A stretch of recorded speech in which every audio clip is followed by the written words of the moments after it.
welcome to Technically Edinburgh, the podcast for and about technicians at the University of Edinburgh. My name is Charlie Corcoran, and I'm thrilled to introduce our guests for this episode, Amelia Dingley from Brunel University and Neil Guthrie from Edinburgh Napier University. Amelia and Neil have joined me to discuss their new Chartered Sports and Exercise Group, a technical special interest group, and I'm really looking forward to learning all about this network. So welcome to the podcast, Amelia, and welcome back, Neil. Now, I've been seeing a lot about your network on social media, so I'm excited to get to chatting about it today. But first, let's start with introductions. So could you please tell us a bit about yourself and what roles you have in your institution? Yeah, thank you for having us. So I'm Amelia Dingley, so I'm the technical manager in the Department of Sport, Health and Exercise Sciences and the Department of Psychology. So at Brunel, I'm responsible for all the technical operations within those areas and enable the teaching and research of our labs, and also look after our technical team in that area. I'm also the co-chair of the Brunel TechNet, where we have around 90 or so technicians part of the technician commitment there at Brunel. I really like the Brunel TechNet LinkedIn posts. They're great. Listeners, if you haven't seen them, go and check out Brunel TechNet on LinkedIn. Whoever's running that is doing an amazing job. Yeah, a shout out to Sam McCormack. She's just taken over the last 2 weeks and is doing a cracking job. Posting every day. He's doing great. And Neil, how about you? Yeah, so I'm Neil Guthrie. I'm the Senior Technician in Sport, Exercise and Health Science at Edinburgh Napier University, so just along the road from you, Charlie. My role involves looking after our labs, our sports science labs here, making sure they run okay, I guess. Looking after the students, looking after the academics, I suppose. Just making sure everything runs as it should. And what are your connections to the Technical Special Interest Group? So I'm the co-chair of the Technical Special Interest Group alongside Ash Osborne, and we launched that back in November 2024 now. So it's quite new then? Yeah, very new. Well, I guess it's almost a year old now. Yeah, that's when you say it like that, definitely. It's strange that it's coming up to a year, but I mean, it's been years in the pipeline.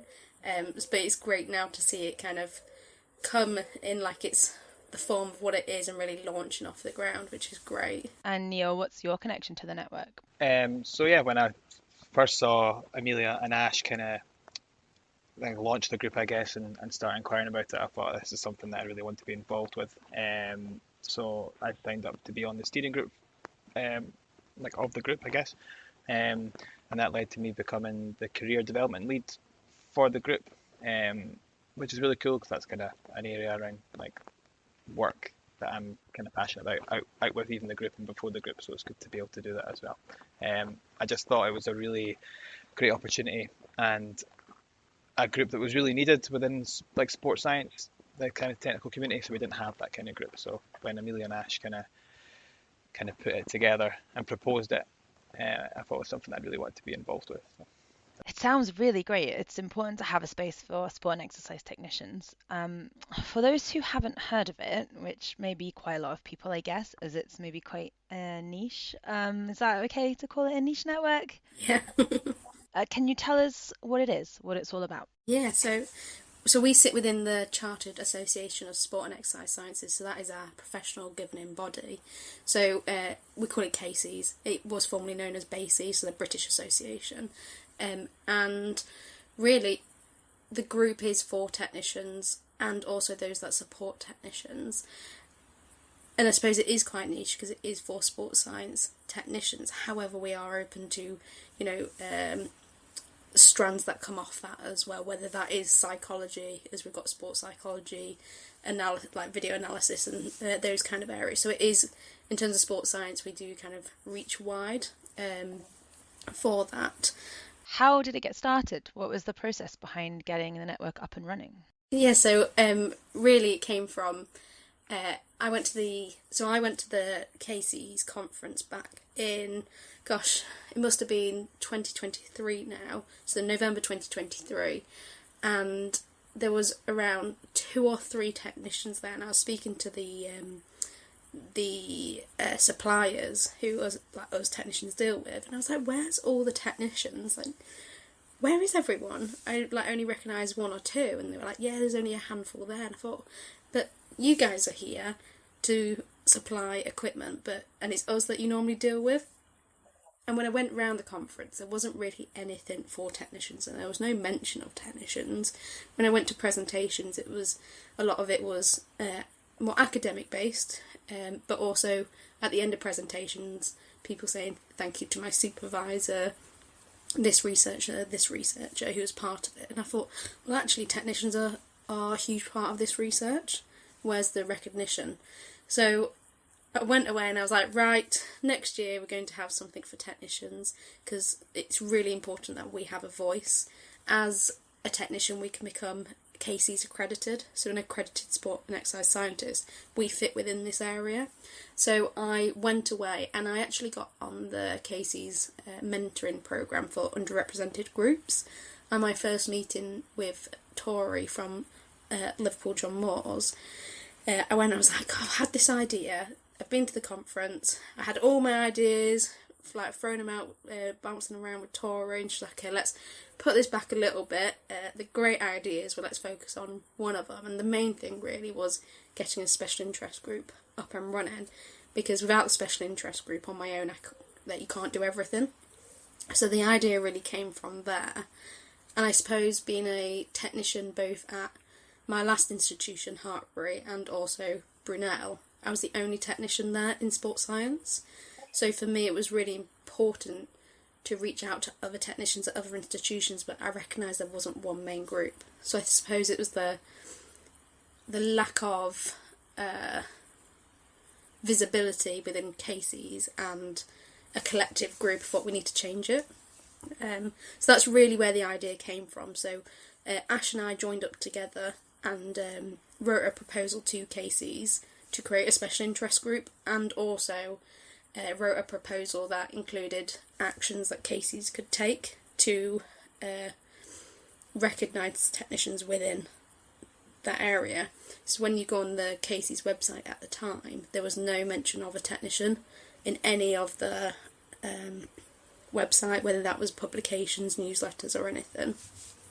So what kind of came to fruition was at the Casey's conference we presented on the actions we'd like Casey's to take, and then a couple of weeks later we got it approved by the Casey's board to become a special interest group. And then moving on from, so that was November 2024, and then in April this year Casey's also then signed up to be a supporter of the technician commitment, which I think is a big movement in terms of their commitment and what they are willing to do to support us. I think that's really positive. That's so positive. I really love this. It's a technician-led project, an issue that you came across, and you got to the point where Casey's have joined the technician commitment, which I think is a fab achievement.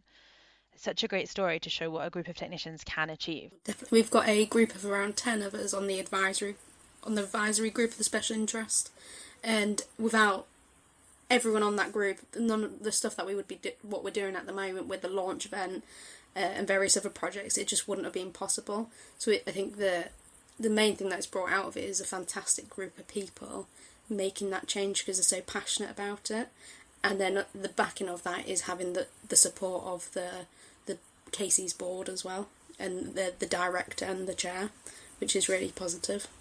Who then is the network aimed at? Who is it you're hoping will join the network and be supported by the network? I mean, Amelia's kind of touched on a lot of it. Obviously the bread and butter of the group is technicians, so it's a technical special interest group. So like a lot of it, or the majority of the members, are going to be technicians. But it's important to know that it's not just for like technicians. It's for anyone who is there and can empower technicians within their role. So anyone that technicians support, so the academics, the students, whether that's undergrad, postgrad, welcome to join. We've got Casey's board members and fellows involved in the group. Although the main body of the members is going to be technicians, and that's kind of who we're aiming at, it's definitely not just about us. It's about everyone who can support us and help us promote the work that we do, make technicians visible, make sure they are recognised for the work that they do. So maybe at the next cases conference, as Amelia was talking about, more people at the end of their presentation will say things like "thank you to my supervisors, and the technicians at the institution." So just making sure we get recognised. It's important that people who are supposed to be supporting technicians are involved in these things too. That's where the support's going to come from. So, technical managers and maybe line managers who maybe don't have that background, but manage technicians. Absolutely, yeah. It's for any, like I said, anyone who works closely with us, the researchers, academics, managers, like you just said there.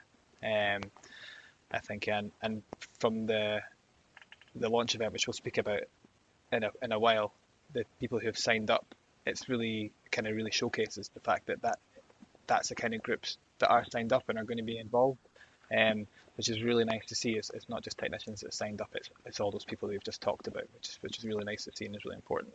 That's great. And it's sports and exercise technicians that you're targeting with this network. Yeah. So one of the questions I was going to ask is which technicians will benefit from getting involved? But we've kind of already covered that, but I'm guessing it's technicians of every career stage that are welcome to get involved. Yeah, absolutely. Yeah, so like early career technicians, technical, like all the way up to like technical managers in sports science, and I think everyone like throughout that career journey as a sports science technician would benefit. Even people who have been a sports science technician and then have potentially moved on to, like some have moved on to be practitioners, for example, but could still have an input into the group, or those who have moved into like broader technical management roles or kind of strategical lead roles who've been a sports science technician can get heavily involved because they can have input in all sorts of different ways and give advice and to technicians. Early career technicians, I think, could gain a lot because there's a lot of experienced sports science technicians within the group. So people who are just starting out and need that little bit of advice, either regarding like things in their labs, like what equipment to buy. We just touched on there if somebody is in a position where they're the only sports science technician in an institution. So it could be like you're within a larger technical kind of team at an institution, but you could be the only sports science technician. So then having a group of sports science technicians that you can reach out to get the advice that wouldn't then have been there before could be really, really important. Like processes about procurement, which companies maybe to go through, who can supply this, who can supply these consumables. It'd be really, really beneficial. And for what them, impacts do you think that being part of your network might have on, say, a technician's career development or a sense of community or anything really? So from my kind of view on that, I kind of got involved in like networks before because I was at a stage in my career where I found myself like doing the same things. It was repetitive. I kind of felt like I was stuck in a rut, and I kind of needed something extra. And this kind of group can give that encouragement. So it wouldn't necessarily mean like you take a role within a group or a network like this, but it could encourage you by talking to others who have gone through processes to like take some extra CPD opportunities, to like maybe apply for professional registrations, and meet new people, I guess, within the network, and all that can like just contribute to you being happier within your workplace and like helping you get out of that kind of rut and being repetitive, because it's something different to look forward to, something different to work on, and then like gaining any qualifications or professional registrations. It's good for like self-motivation as well, and then also for like showcasing yourself and making yourself visible, whether that's within your own institution or out with, and that's kind of experience that I've had, certainly. I think it's been part of like a collective group. Just really, for me, it really supports me in terms of learning new things, gaining new ideas. Like for example, we were in a conversation the other day about risk assessments, and the best ways to do it. How do we actually classify things of high risk or low risk within like the sport and exercise context, particularly as like at Brunel our ethics process is changing. So those things are really helpful to learn from other people, and I think within our technical special interest group, we're definitely working on like CPD opportunities for people, and how can we enable people to get professional registration within cases as well. So I think from that standpoint, I think people can gain hopefully a lot from it too. I agree. I think it's a great idea, a great initiative. And even if you aren't alone at work, even if you have a community around you, it's really easy just to stay in that community.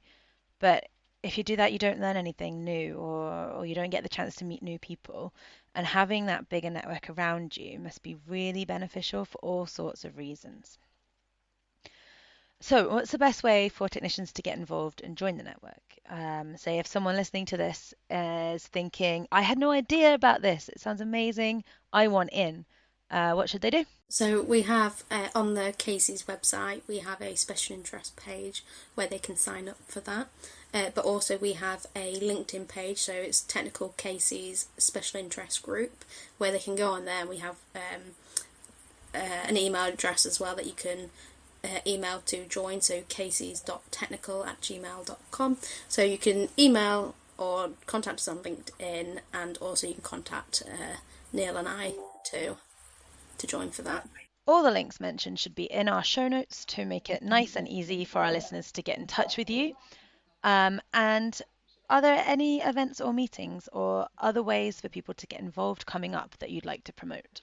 Yeah, so we have a launch event on the 4th of September at Nottingham Trent University. We're really excited about that. It's not long now, so we're in the final stages of planning. So the event is open to those who work in sports science, whether you're a technician or whether you are a supporter of a technician. So that could be a manager, it could be an academic as well. So as we say, we want the group to be open to all. So we're really excited. We've got Kelly there, who is our keynote speaker, which we're really excited about. We've got Battle of the Techs, a team building challenge, and we've got a number of suppliers as well who are coming to the event. So we are really looking forward to it. So if you want to come along, we still have a travel bursary available you can apply for, which I think we're really pleased that we're able to do that, particularly as technicians we struggle to get funding to go to events. So the event is free and we can help with travel if it's needed. I have to ask, what's Battle of the Techs? Sounds amazing. Yeah, we do Battle of the Techs at our Brunel TechNet symposiums. It is a team building challenge. I won't give it away too much. It does involve electric remote control cars and building something. Hopefully that doesn't give it away. I've not done it with technicians in sports science before, but I have done it with technicians across, Brunel University. It does get a little bit competitive, so I'm not sure how it's going to be with people in sports science, but it should be really fun. I'm looking forward to that. Oh, that sounds incredible. I want to come and just do that. Oh, you're welcome to come along. Oh, I wish I could, but it's mid-technician week, so I'll be busy here in Edinburgh. Are there any other events you've got coming up? We've organised and have planned webinars on particular topics that we kind of thought would be of interest to sports science technicians, with special guest speakers coming along, and we've got one hopefully that's going to be organised for October, and one that's going to be organised for January. In October we're going to be looking at lab accreditation, and we have David Green, who is the kind of head of lab accreditation for cases, coming along to maybe give some hints and tips for sports science technicians that are thinking about doing lab accreditation. And we also have Sarah Gilchrist, who has her own business, but is also heavily involved in lab accreditation processes. So really, two really nice guest speakers for that, and the details of that will be coming out shortly. And then we have another webinar, like I said, scheduled for January, which is going to be focused on like life potentially after being a sports science technician. So where your career could lead after being involved in sports science. So again, we've got two really good guest speakers lined up. We've got Philip Dodd Chandler coming, who is a technical manager at Salford. And we have Russell Wilson, who's going to talk, who is a technical strategic lead at University of Cambridge. Two, again, really nice guest speakers to kind of showcase that what could you do after sports science, I guess. So it's not a glass ceiling as such. Like we can continue up on that technical that ladder as well. Those are great ideas for a seminar series. That's really cool. Yeah, and hopefully in kind of the months in between, we'll have just some more informal like catch ups where people can come along and discuss what's been going on if they have any questions. And it'll just be like I said, very informal. Kind of an hour and a half, just chat for members of the group to come along to, I guess, to increase opportunities for those in the network. That gives us again something maybe to look forward to that month.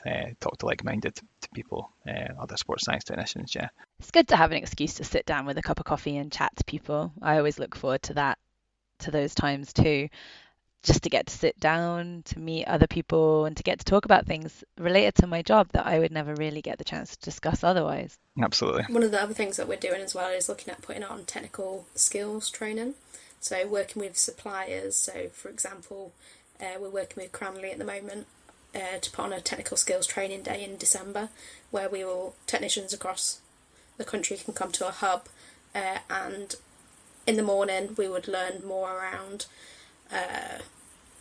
how to properly service and maintain the equipment. So, we get taught by suppliers, or in some instances we might have someone at our institution that has been there for many, many, many years, who teaches us how to service that piece of equipment, but actually for lab accreditation purposes we haven't been officially signed off. So we're looking at putting that on, so we're doing it properly, and then in the afternoon looking at how can we utilise the equipment better, or where's those hidden things we might not know about, which again could utilise that piece of equipment.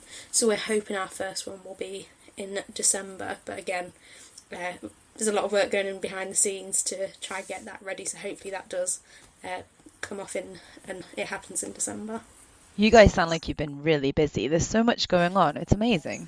Yeah, I think, as I said, the advisory group, got about 10 people on there, and everyone's just so enthusiastic. So we based it around, Neil is career development lead, we've got our visibility lead, our sustainability, and everyone's working on like little pockets of activities, which is great. It sounds like there's loads going on. I mean, you've been doing loads and there's loads to look forward to.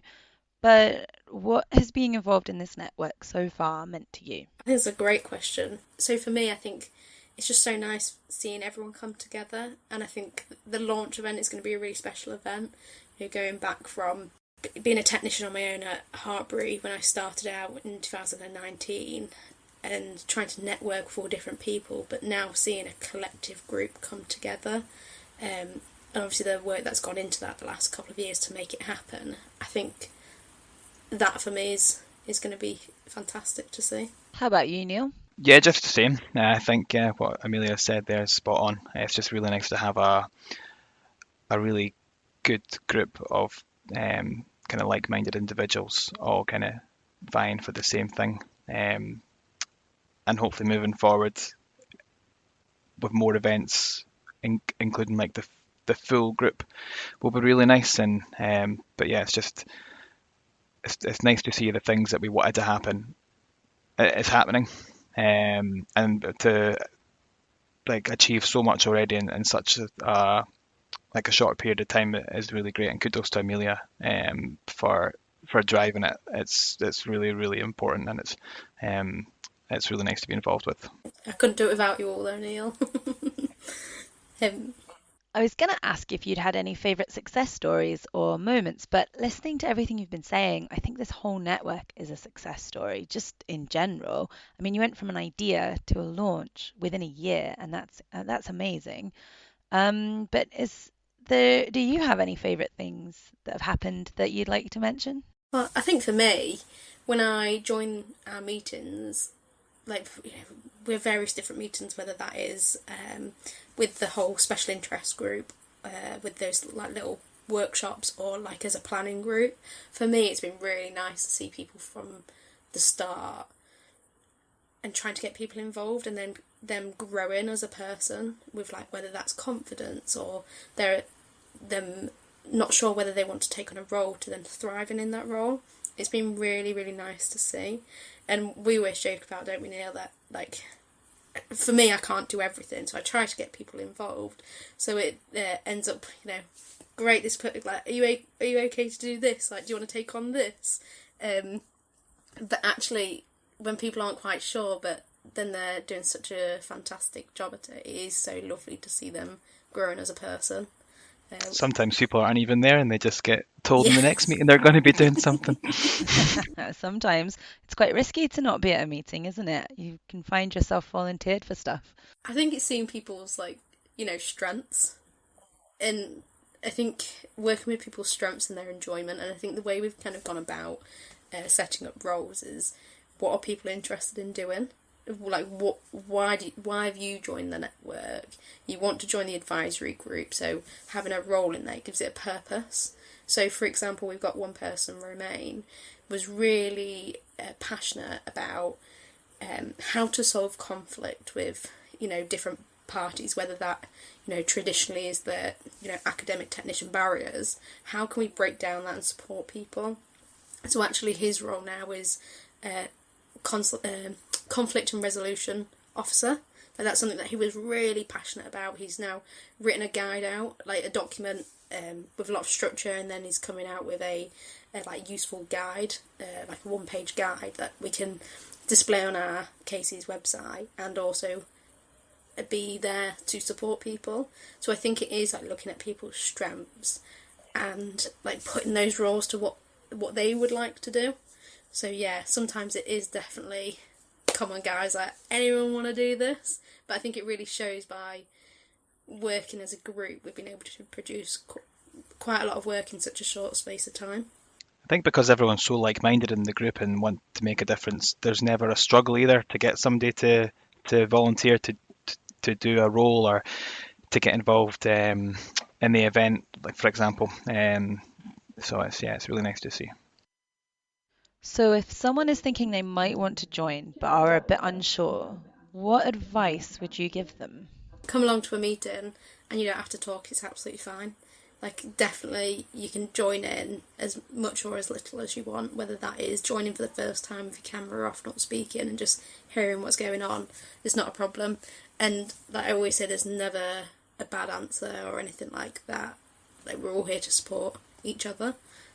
So yeah, come join us in a small webinar, or you can just drop us an email, whether that's myself or the special interest group, and we can jump on a call and see how we can help. We're all super friendly. There's no judgment. There's no expectations. So you don't have to join and take on a role at all. You can just be part of the special interest group. So we do have around 10 people in the advisory group, and then about 30 people who are part of the special interest group. And with the special interest group, you have to be a Casey's member.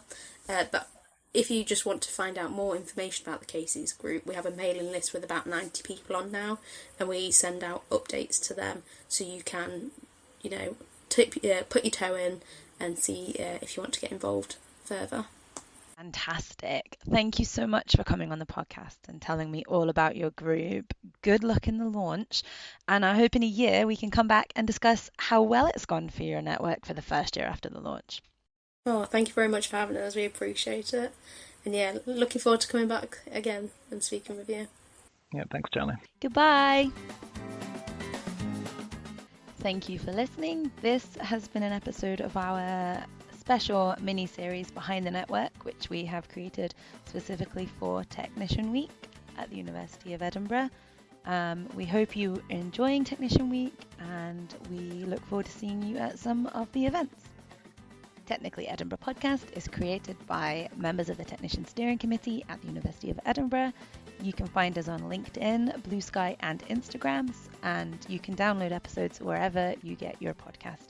Please like and review and let us know what you think of these episodes. Happy Technician Week!